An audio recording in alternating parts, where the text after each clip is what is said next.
Hello, I'm the Happy Jar, and welcome to, finally, my review on the new modular building for 2015, the Detective's Office. Sorry it's taken me so long to get around to this review. I've been ill and a bunch of other reasons. But I have been keen to get it done because I want to do a pretty big modification to this, and customization, which I'll talk about at the end of the review. But for now, join me as I attempt to make this far shorter than my previous review of the pet shop.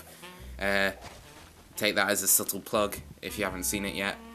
Okay, so just as I'm giving you a quick 360 look at the whole thing, I know this modular has been very split through the modular community. Some people love it, a lot of people think that it's quite disappointing, and definitely the weakest modular. And I'm kind of a mix between the two. There's a lot of elements that I really love. There's some that I think could have been much better. It certainly isn't one of the most attractive modulars on the side, which I think is a bit of a problem considering you're gonna want this one on the end.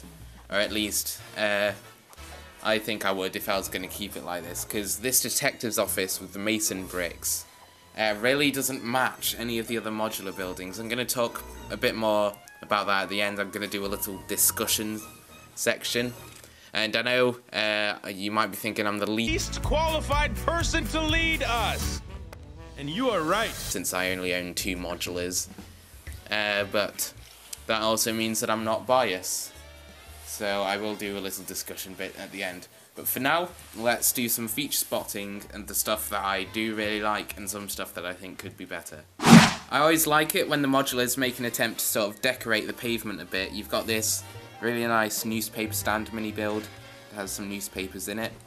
Then you've got this tree, which I guess is kind of nice if you just leave the set as it is. But the fact that none of the other streets have any of this sort of thing, I think it would kind of stick out a bit. And then, of course, you got their white lamppost, which is featured in every modular set. Weirdly, they've put it on a black tile. It's not actually sunk into the street, and I'm pretty sure the others are sunken into the street, but of course you can just remove that. And while we're here, brick-built lettering. If you've seen my pet shop review, you'll know that I love brick-built lettering. I think it's genius, and this is why when I first saw photos for this set, I knew that this would look great next to the pet shop. No one else did, apparently, since I found no videos or photos of it next to the pet shop. But yes, it does. I'll show that later. Like the colourful awning, you got the barbershop pole. Look at that! Printed windows, the Highlander. That is really nice. I really like this whole floor section here. It looks great. These domes look really cool. Quite a original design as well, how we've just used the arch pieces and they fit straight into there. That's really nice. The pavement, of course, is all smooth stone. I love this tile section here, this coloured tile. And you get the printed window again with Ace Brickman, Detective's Office. Of course, you get the pool sign. This is tile-built lettering, I guess. This is the first time they've done that. That pool logo is just a 1x3 over an L. So of course you can adjust it to however you want, but I think having it crooked like this gives it a bit more character. And that just sticks onto a clip that you can see there. Something that a lot of people spotted on the photos is the really nice way they've topped off the roofs. With this you got the new Bionicle fists there in a grey colour. That looks really cool. And then you got Unikitty's tail there in a grey colour. That's also really nice. So like the pet shop at the back, it just kinda looks like a city set. At the back you got a back exit to the Highlander. I like this mason brick effect along the bottom of the building. I've used that in my own custom buildings. And back here you got this cage sort of thing, which is part of the play feature, which I'll get onto later. I know a lot of people aren't happy with the way there's play features involved with modulars. I'll discuss that in a bit. And in this bin you get this new mould of a cap. Okay, so now we're going to get on to the interior of the set, which I guess is where most of the piece count's gone into, because looking at the outside it seems kind of small compared to the rest of the modulars. So let's have a look for ourselves. Just like all the other modulars, separate it each floor, which are connected with a couple of studs and tiles So I'm gonna do a different way of showing you the interior this time. I decided it might be easier just to go freehand. We're gonna start off with the Highlander. You get this really nice ceiling fan here. Of course, it can just swivel to the side for easy play access. Get this really nice pool table design. That looks really good. Unfortunately, I can't really pull it out because it's built into the ground. This sort of design. Have a guy playing darts in the corner here. You can remove this section of the roof. And that's a printed dartboard piece on the side. There's a trophy case, just for some added detail. There's this section here, which again is for the play feature. Get onto that in a bit. Then you got a guy playing pool. I'll show you all the minifigs in a separate section. It's just a table with a coffee mug on it. Then the last bit, it looks like they've stolen one of the Hollywood stars from the Cinema Palace set. Then I quite like this bit for some reason. It's just a holder for all the pool cues and that sort of thing. Then something that I forgot to point out on the outside is this really nice stained glass window sort of thing. You can see there. Then a better look at that tiled floor, which I really like. There's this middle section here, which once again is for the play feature.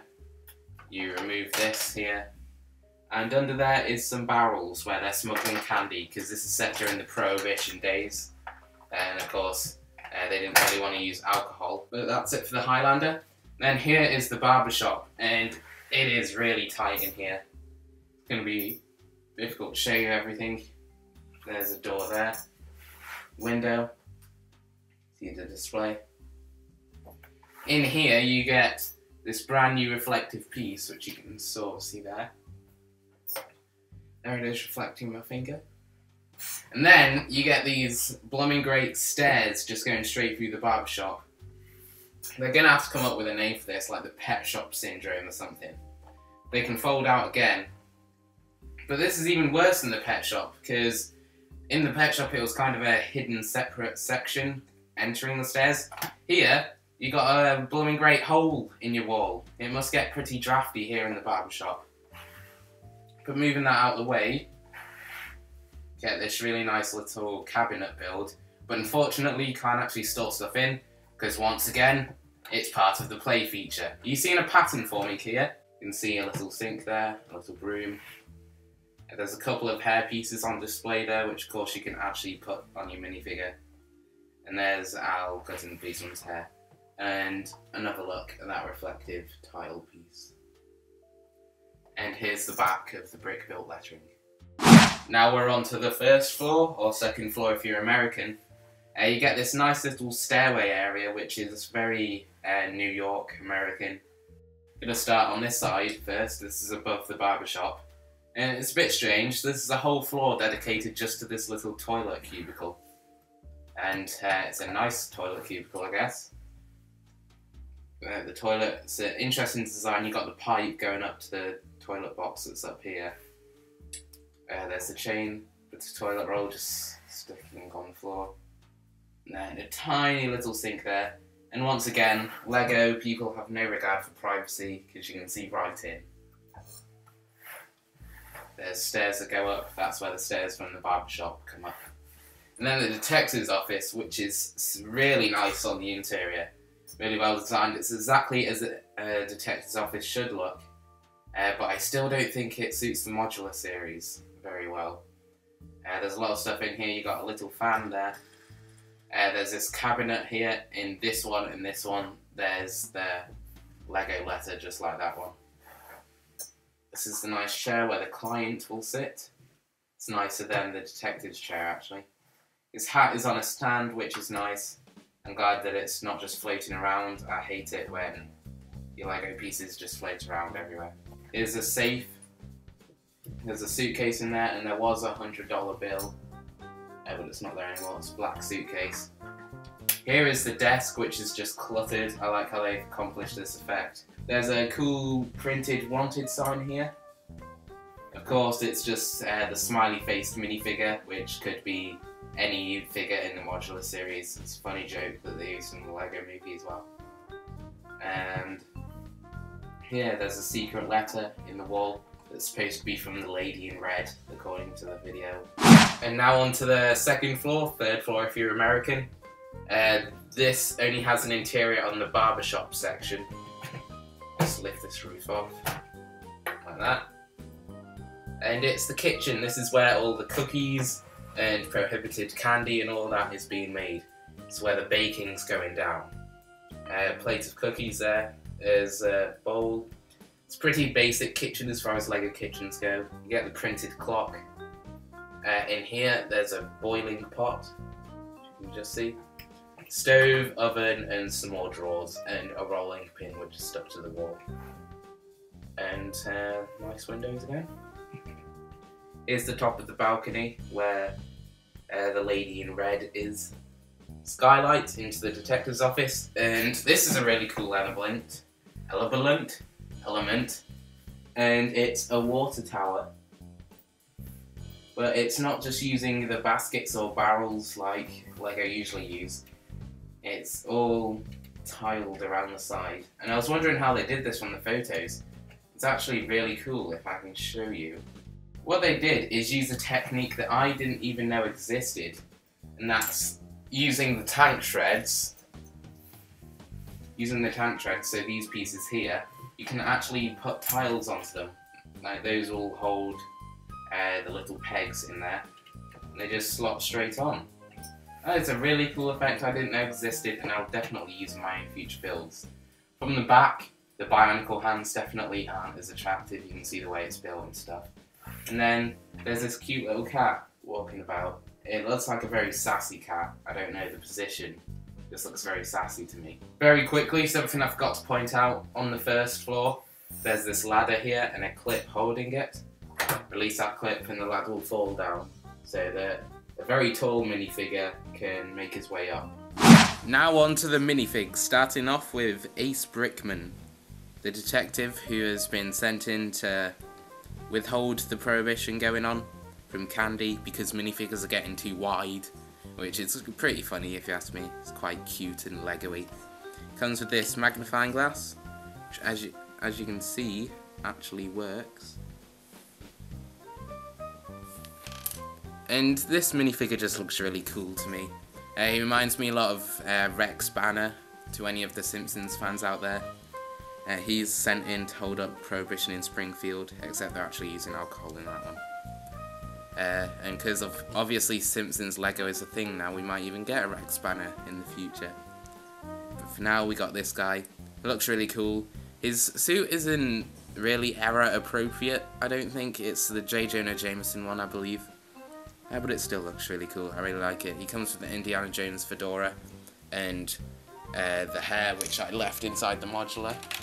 Comes with this hair, which also looks appropriate. He kind of looks stressed out. And yeah, he's a really cool figure.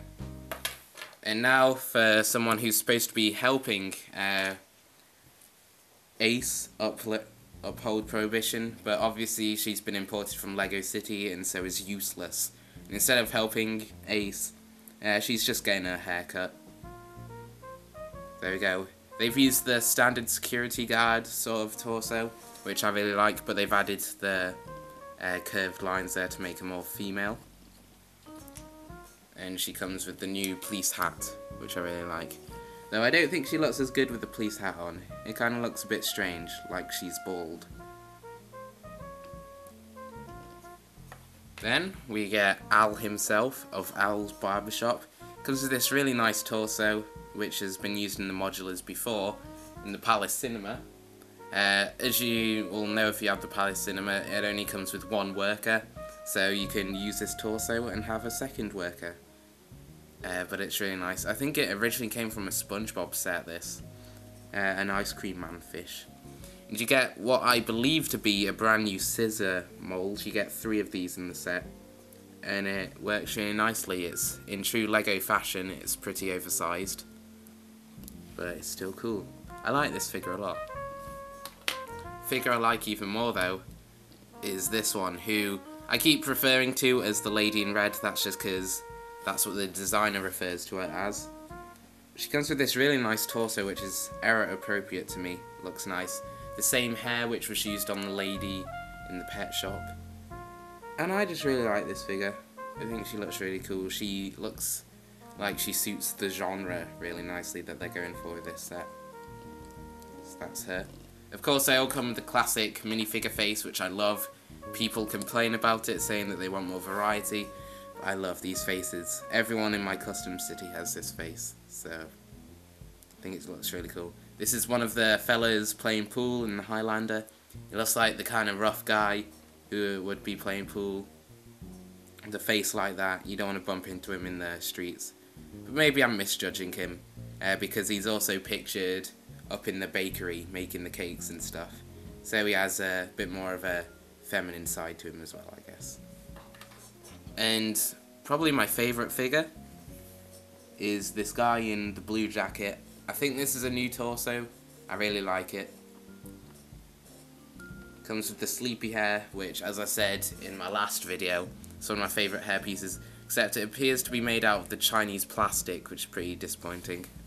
Or at least, not Danish plastic. But that's okay, I guess.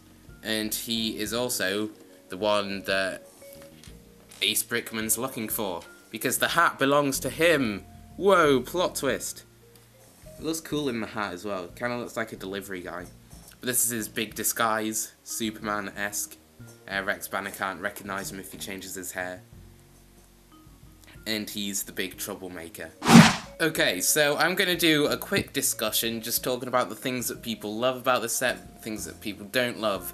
Starting off with the price. This is $132.99 UK, and in America it's $159.99, so $160 effectively. And this is only 66 more pieces than the Palace Cinema, which is £120 set, $150 in US. So that it's over a £10 difference, and there's only 66 pieces in it.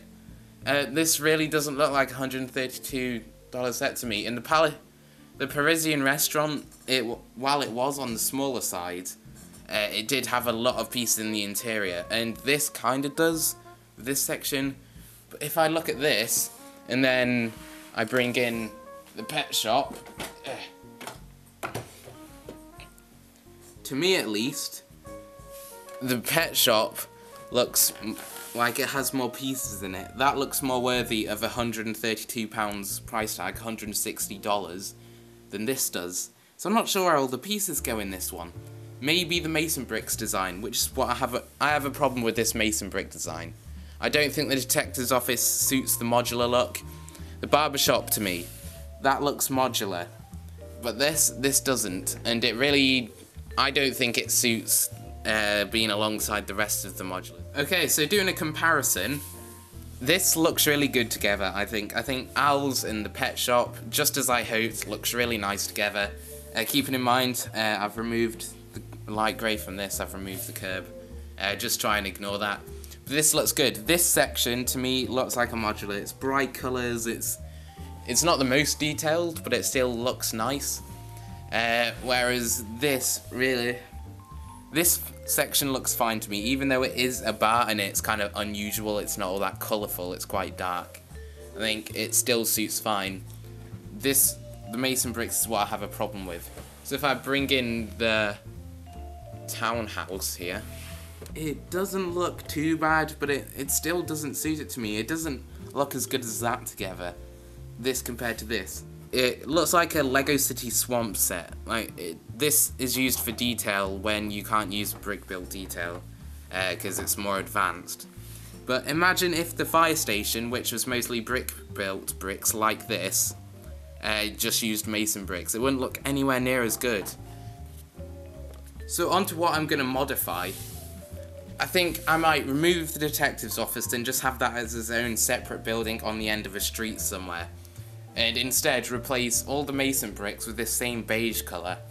And I'm going to turn this into another story of this pub area. So I'm going to actually make a bar and everything, and it's going to be a 2-story pool hall pretty much. Instead of the detective's office, it's going to be a continuation of this same building. Anything else to discuss? Oh yes, the storyline and the narrative and the play feature. Play features do not belong in the Modular series. Modular series is designed for older collectors. No one is gonna be using the play feature where you have to roll the barrel. I didn't even show it in this video because I can't be bothered about it. I'm talking really fast, I'm sorry, I'm running out of space on the camera. Throughout the review I kept on saying that's part of the play feature, that's part of the play feature. And when the play feature compromises the design of your building, that is a problem. Not so much in like the Lego Marvel sets or anything like that, because you're designing it for kids, so it's for kids. But this is not for kids. You just shouldn't have to compromise the design of your building in order to fit in the play feature. Like with the drawer in the Barbershop, it's most clear in the Barbershop. And the cage at the back, it just seems unnecessary. There's a hole in the building just for the play feature. I don't like it. Keep play features out of the modulars. As for the narrative, that bothers a lot of people. That doesn't bother me. No one's holding a gun to your head saying you have to play it that way. Sure, the characters that they give you are to play out that scenario, but that isn't a big deal to me. Something else I wanted to point out, which I'm a little bit worried about going on that point about the play feature being included, is maybe they were just testing the waters a bit, see if it was more successful with the play feature. And I think that this will be the most successful modular, just because, of course, the Lego movie has caused a big boom in Lego sales, and more people are going to buy this modular because more people are aware about it. Which makes me worried that we are going to be getting more of these play features in future modulars, just because that's the way it works. So that's a problem. I really hope that's not the case, but I think it's highly possible it could be. Anyway, enough about all that. Let me wrap up this review finally. If you stuck around this long, thank you very much. Overall, I do still really like this set. There's a lot to love about it. I love the Highlander, I love the Barbershop, the detail of that whole Barbershop building is really nice. It's just the play feature and the exterior of the detective's office that I have a problem with, really. Apart from that, figures are great, everything's great. If you want to collect the Modular series, obviously you're going to get it, and I think you should get it. Thank you very much for watching again, and I'll see you in the next video. Bye.